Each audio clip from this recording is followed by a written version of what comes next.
రేవంత్ రెడ్డి ఇంతకెళ్ళి ఇస్తేనే పైసలు మన బడ్జెట్ మన కలెక్టరేట్ వెళ్తుంది, అది మనకి ఇవ్వాలి. కానీ కావాల్సుకొని ఇప్పటికే దళితులు గిరిజనులు మరి ఏ సైజు ఐపీఎల్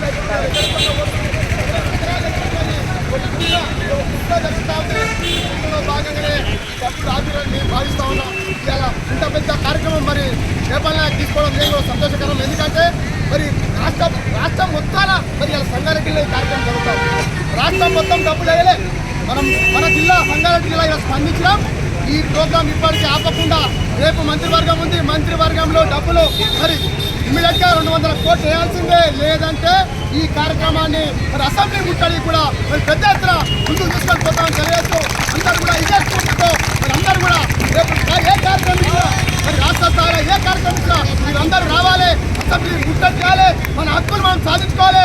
మన పిల్లల చదువులు చక్కగా చదవాలంటే మన అందరం కూడా ఏ కార్యక్రమం ఇచ్చినా మీరు అందరూ రావాలని పాల్గొనాలని మీ అందరికీ తెలియజేస్తూ జై భీమ్, జై శ్రీరామ్, జై తెలంగాణ.